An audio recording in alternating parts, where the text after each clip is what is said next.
Përderisa qytetarët e Shkupit edhe sot veten e gjeten mes grumbujve të mbeturinave të pagrumbulluara, institucionet me kallëzime penale i hedhin përgjegjësi njëra tjetrës. Komuna e Aerodromit ka paraqitur një kallëzim penal kundër ndërmarrjes publike higjiene komunale për shkak të rrezikimit të mjedisit jetësor, pasi sipas autoriteteve komunale për 10 ditë me radhë nuk janë mbledhur mbeturina në disa lokacione të kësaj komune. Në disa lokacione në komunë, mbeturinat komunale nuk mblidhen në dhe përreth kontinjereve, gjë që rrezikon mjedisin, përkatësisht mjedisin në të cilin lëvizin njerëzit.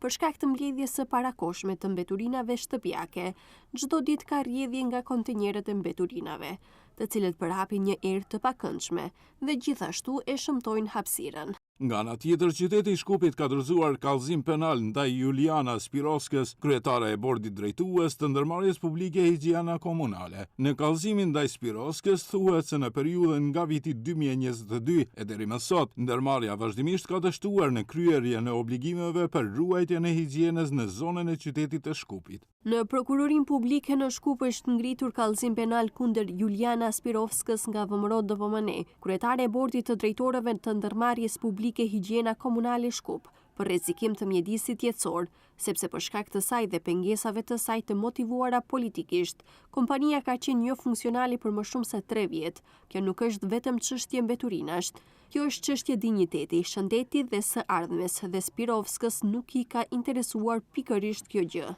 Përderisa faji i hidhet njëri tjetrit për shkak të mbeturinave të pagrumbulluara siç duhet dhe deponive të krijuara rreth kontejnerëve nga ana e qytetarëve të Shkupit, thuajse çdo ditë arrin ankesa në redaksinë e Alsat. Ata thonë se shpresat e vetme për një Shkup më të pastër mbeten vetëm pas përfundimit të zgjedhjeve lokale.